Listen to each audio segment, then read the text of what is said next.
Hey guys. Hi. So this Welcome back from LA. That's right. Welcome back. We're back. So this is definitely a video that has been so incredibly highly requested, and to be honest with you, I'm not gonna lie, this is a video that I've been dreading doing. Yeah, I'm not happy about talking about this. Yeah. So obviously what we're talking about today is The Biggest Loser season 15 finale. That's which we were a part of. We were so happy to be there. Oh my gosh. That part was really had a lot awesome. of fun. And the people that we did it with Danny and Abby, Pete Thomas, Mark, and my new favorite Biggest Loser, which is Mark Kruger. Mark Kruger, if you're watching, so much love for you, man. You're awesome. Not to mention Mark Kruger, he ran a 100-mile race last year. He's incredible. And didn't even brag about it. He was like, yeah, I mean, I ran 100 miles. What did he say? He's kept his weight off for over 5 years now? It's been longer than that. It's been like 7, Season maybe? 5. Yeah, it's been a long time. So 10 seasons ago, and he looks phenomenal, and he is such a nice guy. I mean, like, I can't wait to meet his family. I know. He was going on about his kids and his wife, and he was just so fun and cool to hang out with. Yeah, he's incredible. So shout out to our friend. We love you, Mark. That's right. So anyways, you know, let's just dive in. Let's just dive in. So unless you've been living under a rock lately, there was a lot of controversy surrounding the winner, Rachel Fredrickson, who was on the green team and was one of Dolvet's contestants. Yeah. And, you know, she started out actually at 260, I believe, was her starting weight. She started out 1 pound less than me. Now, granted, I'm 5'10". She's around 5'5". I think 5'4" or 5'5", I think. Sure. So, you know, she's a good 5 inches smaller, shorter than me. And then... she also hasn't been overweight for a very long time, like 1 or 2 years or something like that. Right. So and she had some things working for her. Yeah. She lost 155 pounds and weighed in at 105 pounds. Now... I guess, like, the first thing I think that is important that we say is not every one of us are doctors, so I'm not going to speak to healthy, not healthy, whatever. That's for Dr. Huizenga. And but you can give your opinion. You can give your opinion, but I feel like you, without having medical credentialing and everything, you can't really officially weigh in on what is healthy and what is not, because I just can't. I can say what I visually see that I don't think, you know, is super, super healthy. So what do you think? Okay. This is what I think. Again, just my opinion. First of all, I just want to throw it out there. I make no judgment to her decisions that she made. I don't think that's fair. We don't judge anyone. Exactly. That's not our job. That's God's job. Exactly. So that realm I'm staying out of. And again, I haven't spoke to her. I also want to throw that out there. Yeah, we don't know her. I don't know her. We said a quick hello to her backstage, and she was very kind to us. So sweet. Very sweet. Seemed genuinely happy to be there. Yeah. It seemed like she had a good relationship with David and Bobby. Yeah. So saying that, I mean, you know. Do I think she possibly maybe got just caught up in wanting to win? Absolutely. I don't know many people at the very end that don't, you know, when they get that close, they want to win. I just am not really sure. And I agree with that, but we were there. We were in the wanting to win area, competing against each other, which I feel like was the hardest thing ever. 100%. And just speaking from myself and my family, I would have never let myself get that low. And I know that, you know, you're a little bit more PC than me, but that was really, I wanted to celebrate, but I had a hard time. Yeah. Yeah. My thing is But everyone's different too. Yeah. I mean, she might have not been able to stop. I mean, we don't really know what she did at home. Right. And I just want to say also, Olivia and I had a wonderful experience on The Biggest Loser. They supported us before we got on the show, when we got on the show, and after we got on the show. But when you go home, you are really on your own. They do check in with you. It is your responsibility to be honest about your weight and that kind of thing. So it bothers me when people blame the show. Yeah. That bothers me, and a lot of alumni do that. Yeah. Honestly, that bothers me because, you know, the show is not a cakewalk. It is not easy. They're not just going to hand you your weight loss. You have to really work for it, but they give us the tools, they give us the knowledge, they teach us about nutrition. You make the rest of the choices when you're home. Because let's face it, everybody that's on The Biggest Loser is an adult. We are all 100%. adults. They don't take away your free will. You still have the right. You make your own choice. You make your own choices. Just like you make your own choice to try to fight to keep your weight off or to not. I mean, yeah, absolutely. And I think the other thing that I don't think that people are really considering, and again, I'm not defending or shunning, I'm not doing any of that. I'm just saying that, you know, there has been no precedence for this either. Like, people are just like, I can't believe Biggest Loser let her do this and let this happen. Well, do you think in a million... She's 24 years old. Trillion years, Biggest Loser ever thought any contestant, no matter what their starting weight, would ever get to 105 pounds? No. Have you ever seen anybody that was that big starting out and thought they would even it would even be in the realm of possibility to get to 105 pounds? I don't know about you, but I never. I weighed 105 pounds in the first grade. I mean, that's what I'm saying. I mean, this is like... That's a first grader, people. Extreme amount of weight loss. I mean, a Backstreet Boy weighs more than that. And a bulldog. I mean, seriously. Like, this is just... I mean, in our season, the very first week, Moses lost almost half of that in her first week of weight loss. Right. So, now granted, it's all relative to, like, your body type and whatever. And she seemed very happy with it. She seemed very excited for herself and very... confident, and her parents seemed very happy for her and all that kind of stuff. So obviously she was happy with what she was able to do. Yeah, and I find that no matter what, I mean, you can't take away the fact that she did work really hard, and she proved that she is clearly a very dedicated athlete. My biggest thing about it being in the audience and watching, I felt like it really took away from all the other contestants. And I don't feel like that was Rachel's fault. She just did what she thought she needed to do to win. Exactly. I don't think she ever did anything in any kind of malicious And to be way. honest, watching her, she really thought she looked great. So that's her opinion. That is her story to tell. But I felt like I was so happy for David and Bobby and Toomey and Marie and all of them. This was a big season for weight loss. And I felt like because her weight was so controversial, when she came out, it was like the audience gasped, basically. I felt like it took away from all the other contestants. Not from their hard work, but it just, all the focus and attention was on her. And that part I did not think was fair.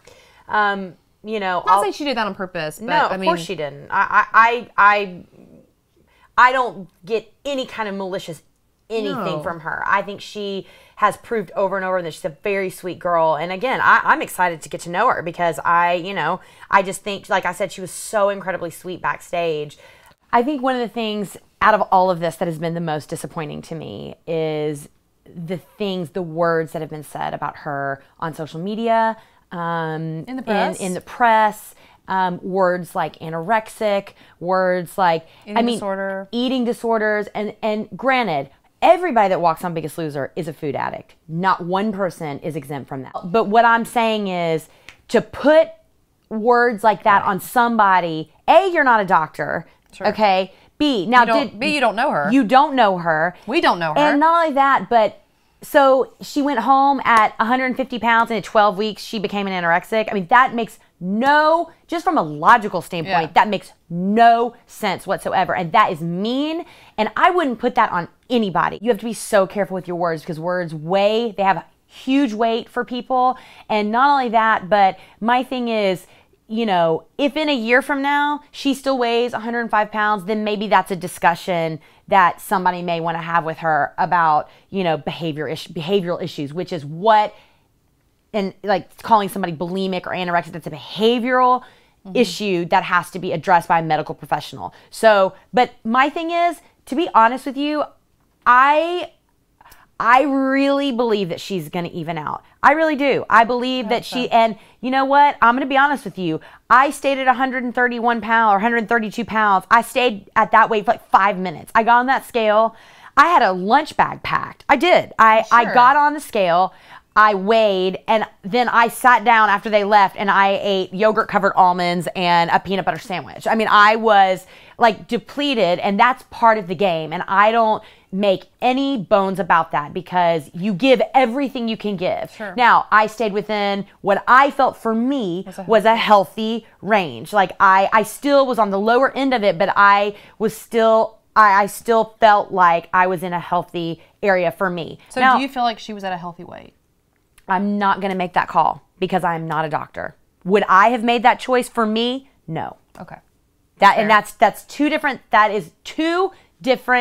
I think it's hard for me because I also don't think, to be honest with you, I don't think I could have gone any lower. Yeah. I mean, I would have had to start chopping off fingers and toes. I would have had to give a kidney or something. I would have had to squeeze every ounce of everything. I mean, I don't think I could have given any more. I really don't. I just wouldn't. I mean, I would have had to stop eating or something. I mean, I would have had to not move, or I don't know. I don't even know how you even do that. That's what I'm saying. Like my body, I think would have just really fought me. And who knows? Her body maybe just let her go. I mean, again, and she's a lot younger than us too. We got to remember. Yeah, exactly. We're the oldies of Biggest Loser. Exactly. You know, I was every ounce. 35 and Hannah was 32. I mean, we were a lot older, and 24. we had been overweight for a long. I'd been overweight for we 25 years. We had the slowest metabolisms of anyone on the ranch. Basically, Yeah. we were in the top 3 of that. But anyway, I think my biggest problem is, and you know, you haven't really experienced this yet, but you will. So for the past 2 days, I've been in Atlanta doing some appearances in some different events, and I had a couple mothers come up to me and pull me aside, and they were very concerned, and they watched the show as a family, and their daughters looked at them and basically asked a bunch of questions and didn't understand, and felt like 2 of the daughters out of 3 of the daughters felt like one of them weighed 125, the other one weighed more, felt like, do I need to lose more? Do I need to lose weight? And I think for the first time, I guess I just wasn't thinking about the people watching that really watch the show, and that really, not you guys, because you guys are amazing and you're smart and you're adults, but I wasn't thinking about the young girls that watch the show. Not that you sign up to be on the show to be a role model, because you don't know any of that's going to happen. But I do feel like there were young girls watching, and when the mothers approached me, I didn't know what to say. I felt guilty. I felt bad. For the first time, we love Biggest Loser, and I can't say enough great things about it, because the show with us was so wonderful and amazing. And, you know, Bob and Jillian have continued to help us after the show, and the show has. And so we had great experiences. But when I heard that part, and I guess it is, like you said before, it is a good time for mothers to talk to their daughters about things, you know, in this area. But I sat there and thought, gosh, what if that was my daughter and I watching the show? Like, what would I say? And I think that's the major redeeming factor out of all of this, is the fact that this has opened up a huge line of discussion. You know, instead of just sitting around and calling people names and posting nasty pictures on Instagram, why don't you have a conversation with the people around you about, you know, how we can all be a little more healthy, and how we can bring attention to issues that are really, really touching. She needs all the support she can get. Yeah. She and does. We support all the alumni. And I 100%. And I can't wait to meet her and to get to know her and get to know her story and hear what she has to say. And I think, you know, at the end of an experience like that, you haven't found your balance. It took me a couple years to find my balance. Sure. Like, I just now feel within this last, you know, year or so that I have finally found kind of like a balance in my life, because you've never lived your life like this before. So it's new territory. It is very new territory. And even competing is new territory. I mean, think about the last time you were in a competition as an adult. Honestly. Yeah, it's you know, so I just think that, you know, but I am happy to have a girl winner. I will say that. We're always happy for that. It's always awesome to have another female. Every single one of them that got on the scale, I mean, 87 pounds, 100 pounds, 100. Toomey. I mean, Toomey just Marie knocked it out of the park. I mean, I just, like, you know, that's the thing, is like, let's not forget. And I'm mad that I didn't get to meet Craig, because he was my favorite. Yeah. Oh my gosh, I met Craig. Hey, Craig. I'm sorry that we didn't get to meet and hug, because you were my favorite. He was incredible. You know, I loved seeing more of Holly's story, because I didn't really get to watch every episode. Yep. So there were so many things that I wanted to see. And, you know, Ruben sang so amazing. He was amazing. It was awesome. The whole thing was great. So this is just a hard thing to talk about, I guess. I just feel also, you know, to those of you who, you know, want to trash Biggest Loser, for us, it was amazing. There was no precedent for this. No one had ever done this before. So why would they even be looking out for something like this to happen? Because it's never happened before. It hasn't. And when you're at home, it's the time where they want you to learn how to adapt into your environment. It's a learning experience. It's a part, because everyone says on the show, well, of course you had Bob and Jillian, you had this. When you go home, it's when you don't have that. So they want you to adapt into your real life and see how you do. It's, to be honest, when you go home, it's kind of what separates the winners from people that don't win, honestly, because that's when a lot of people struggle the most, is when they go home, you know? Yeah. So, you know, she might have hit her goal weight, and then, honestly, if you hit your goal weight, you can't stop, because your body's going to start going up and down. So she might have hit it just way early. Oh, well, and then she was at home for 3 months. And that's the thing. It's like, also, you get in this, you know, you get in a rhythm. You get in a rhythm, and you get, for 7 months of your life, you're just, all you're trying to do is lose weight, and you know you have this finale. And let's just say a month and a half after going home, she hit her goal weight. Well, in, you know, looking back, I'm sure maybe she probably thought, well, maybe I should have just like really struggled to maintain or whatever. But you're also thinking, oh gosh, I still have this finale coming up. I got to lose more each week. I got to continue to lose until it's final, you know, and it's hard. It's very hard. It's very hard. You know, Biggest Loser creates the healthiest environment they possibly can. But at the end of the day, everyone is an adult, and you make everyone your own makes your own choices. So she stands by her choice, and so it just really bothers me when people are like, well, Biggest Loser is disgusting for this and that and the other. And I'm like, you know, I mean, people make choices every single day, and you're not going to agree with every single one of them. So to say it's Biggest Loser's fault is just completely irresponsible and dumb. And it just really bothers me, the things that people have said about her, because nobody's a doctor. Nobody name calling, and nobody weight shunning. Nobody walked in her shoes. And nobody was with her when she was at home. We don't know what she did. We don't know. Exactly. And weight shunning, whether you're overweight or underweight or in the middle or whatever, is never okay. And I can't help to think, I was thinking about this even the night of finale. What if it were a guy that this happened to? Would this be different? Would the media storm and this and that, would it be different if it wasn't about a woman? I mean, have you thought about that? 100%. Have you thought about that? I really think, to be honest with you, I think it's... I know a lot of guys that are real skinny. I think it would have been a controversy, but not nearly what it is, because... Yeah. I mean, this just touches on a subject about women and body image and role models and all that stuff. It's just a big deal. It's a big deal. And I feel like that's why this was so blown out of proportion, which just shows how that's really sad. And I don't think anyone was prepared to see how much this was blown up. It was, I mean, I remember the second the weigh-in happened, I had 71 text messages, 71 on my phone. And when we got to the car, and I was just... Everyone, it was like this hot topic. Twitter, Facebook, everything. The news, CNN. It was on every channel, every news outlet. You know, it really caused a big stir. It really did. So, you know, I just think at the end of the day, we all need to just love and support each other. And when you have concern for people, that's fine. Be concerned. Have your moment.